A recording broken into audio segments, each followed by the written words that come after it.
आप सभी को नमस्कार। सबसे पहले आप सभी को, हमारे प्रदेशवासियों को नए डिप्टी सीएम मिलने पर हार्दिक शुभकामनाएं। और जो कॉम्पिटिशन एग्जाम की तैयारी कर रहे हैं उनके लिए एक नया अध्याय जुड़ गया है। छत्तीसगढ़ को पहला डिप्टी सीएम प्राप्त हुआ है। तो मैं उन्हीं डिप्टी सीएम के पद के बारे में चर्चा करने के लिए आया हूं।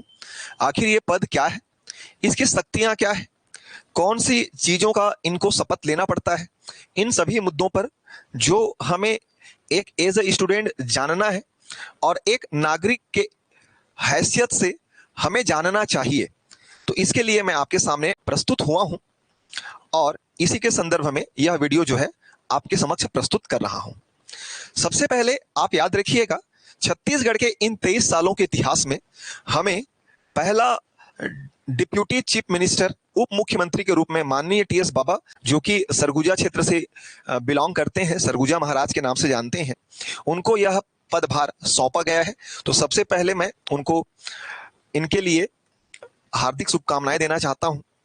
और आइए समझते हैं इस पद से रिलेटेड जो मुख्य बातें। आप याद रखिएगा, जो हमारा इंडियन कॉन्स्टिट्यूशन है, जो हमारा भारतीय संविधान है, इस भारतीय संविधान के किसी भी पन्ने में डिप्यूटी सीएम की चर्चा नहीं किया गया है और ना ही डिप्यूटी सीएम के बारे में यह संविधान व्याख्या करता है, ना ही इस पद का किसी प्रकार से प्रावधान रहा है। तो फिर डिप्यूटी सीएम जो है कैसे और क्यों बनाए जाते हैं? तो डिप्यूटी सीएम, जब सीएम के पद के दो प्रमुख दावेदार हों और कोई भी एक व्यक्ति जो है दूसरे पद को नहीं लेना चाहता हो, या फिर आप कह सकते हैं नाराजगी को धारण किया हुआ हो, तो उसे दूसरों से बेटर दिखाने के लिए इस पद की अवधारणा काफी अरसे से चला आ रहा है। आपको पता होना चाहिए कि भारतीय संविधान के आर्टिकल 164 के तहत मुख्यमंत्री और उसके मंत्रियों की चर्चा की गई है। और इसमें जो उसके मंत्री, जिन्हें आप कैबिनेट मंत्री कहते हैं, वो मुख्यमंत्री के बाद जो है राज्य में सबसे प्रमुख होते हैं। खासकर जिनके पास गृह विभाग और वित्त विभाग होता है, उनको जो है प्रमुख मंत्री माना जाता है। लेकिन आप देखे होंगे कि राज्य में भी कई मंत्रियों की संख्या होती है, कई मंत्री होते हैं।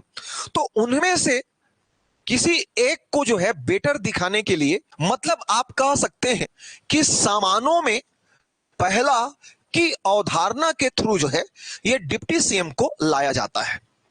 अभी करंट सिनेरियो में देखा जाए तो भारत में लगभग हमारे उप मुख्यमंत्री को मिला दिया जाए तो लगभग 17 उप मुख्यमंत्री हो चुके हैं। यह उप मुख्यमंत्री का जो पद है, एक प्रकार का इसका राजनैतिक महत्व ज्यादा है। राजनैतिक गलियारे को जो है संतुष्टि की राह दिखाने के लिए यह डिप्टी सीएम का पद जो है आजादी के बाद से ही लाया जा रहा है। जो राज्य में डिप्टी सीएम का पद है वह देश में डिप्टी पीएम के समकक्ष बराबरी रखता है। अब ये डिप्टी सीएम का जो शक्ति है, यदि इसके पावर की बात किया जाए, शक्ति की बात किया जाए, तो ऑलरेडी हम आपको पहले से कह चुके हैं कि there is no any mention of deputy CM in our Indian constitution. इसलिए जो है आप याद रखिएगा, इनको जो है संविधान के थ्रू किसी भी प्रकार का एक्स्ट्रा पावर प्राप्त नहीं होता है। ये जो है राज्य के जो कैबिनेट मिनिस्टर होते हैं, कैबिनेट मिनिस्टर, उस कैबिनेट मिनिस्टर में सीनियर की भूमिका निभाना इन्हें रहता है। इनको सीनियर के भूमिका के रूप में हम देखते हैं। यानी कि जैसे कि हमारे राज्य में यदि 13 कैबिनेट मंत्री हैं, तो उन 13 में भी किसी एक चेहरे को सुपीरियर दिखाना हो, एक चेहरे को यदि महत्व देना है, तो इसी वास्ते जो है यह डिप्टी सीएम का पद अभी हाल ही में छत्तीसगढ़ में लाया गया है। डिप्टी सीएम का जो पावर है एज अ कैबिनेट मिनिस्टर होता है। उसके ताकत का अंदाजा हम इस बात से लगा सकते हैं कि उसे पोर्टफोलियो में कौन सा विभाग प्रदान किया गया है। यानी कि उसका विभाग ही उसे डिसाइड करता है कि उसके पास कितनी शक्तियां होंगी। उसे एज अ डिप्टी सीएम किसी भी प्रकार का एक्स्ट्रा पावर नहीं होता। साथ ही साथ यदि उसे अपने कोई फाइल या कोई मान लीजिए मंजूरी चाहिए होता है, तो उसे भी अपने बाकी मंत्रियों की तरह उसे भी अपने फाइल को माननीय मुख्यमंत्री साहब से ही पास कराना होता है।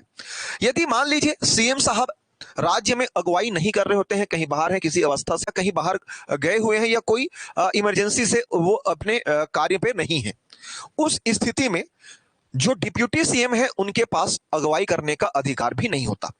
जो क्लास 1 ऑफिसर होते हैं, उस क्लास 1 ऑफिसर को चाहे पोस्टिंग करना हो, चाहे ट्रांसफर करना हो, ये भी शक्तियां डिप्टी सीएम को प्राप्त नहीं होती हैं। जैसे हमारे मुख्यमंत्री साहब कभी भी इमरजेंसी में आपातकालीन बैठक जो है वो बुला सकते हैं, और यह कार्य जो है डिप्यूटी सीएम को संविधान में या किसी भी तरीके से उन्हें नहीं सौंपा गया है। डिप्यूटी सीएम को जो है सैलरी और भत्ते कैबिनेट मंत्री के बराबर ही मिलते हैं। मैंने जैसे ही पहले कहा आपको, कैबिनेट मिनिस्टर के पास जितना पावर है वो विभाग तय करता है, वही पावर जो है डिप्यूटी सीएम को प्राप्त रहता है। डिप्यूटी सीएम आखिर किस पद का शपथ लेता है? तो डिप्यूटी सीएम जो है एज अ कैबिनेट मिनिस्टर उसे शपथ लेना रहता है। बाकी कैबिनेट मिनिस्टर की तरह ही उनका शपथ समारोह होता है। मान लीजिए किसी एक विधायक को कैबिनेट मिनिस्टर का दर्जा प्राप्त है और कुछ विभाग उनके पास उपलब्ध है, तो वो जो है अपने विभाग के अलावा जो दूसरे मिनिस्टर के विभाग है उस पर दखल अंदाजी भी नहीं कर सकते। यानी कि कहने का मतलब ये है, डिप्यूटी सीएम जो है राज्य में मुख्यमंत्री के बाद दूसरा सबसे बड़ा चेहरा हो, इस बात को दिखाने के लिए डिप्यूटी सीएम का पद लाया जाता है। डिप्यूटी सीएम का पद जो है केवल और केवल आप कह सकते हैं कि इसका जो है इंपॉर्टेंस आप देखें तो राजनीतिक महत्व ज्यादा है। सेंट्रल लेवल पर यदि देखा जाए, जो स्थिति और गरिमा देश के उप प्रधानमंत्री की होती है, वही आपको राज्य में उप मुख्यमंत्री के देखने को मिलता है। यह जो उप मुख्यमंत्री और उप प्रधानमंत्री की अवधारणा है, ये एज अ व्यवहारिक धरातल पर आपको देखने को मिलता है। सैद्धांतिक रूप से जो है कहीं पर इसका उल्लेख नहीं मिलता है। फिर भी हम राज्य में, सभी राज्य में जो है उप मुख्यमंत्री के कॉन्सेप्ट को देखते हैं। आप आंध्र प्रदेश को देखेंगे तो वहां पर जो है 5-5 उप मुख्यमंत्री बैठे हुए हैं। कर्नाटक में भी आप देखेंगे तो वहां पर आपको 3-3 उप मुख्यमंत्री देखेंगे। उत्तर प्रदेश, बिहार में भी 2-2 उप मुख्यमंत्री हुए हैं, और बाकी कुछ राज्यों पर जो है आपके उप मुख्यमंत्री का कॉन्सेप्ट रहा है। तो मुख्य रूप से कहा जाए कि उप मुख्यमंत्री या डिप्यूटी सीएम जो है राज्य का दूसरा राजनीतिक चेहरा होता है मुख्यमंत्री के बाद, और वह जो एक पद है कैबिनेट मंत्री के बराबर होता है, और कैबिनेट मिनिस्टर रहते हुए डिप्यूटी सीएम के जो स्थिति है, परिस्थिति है, उस परिस्थिति पर रहते हुए उस भूमिका को वहन करना होता है।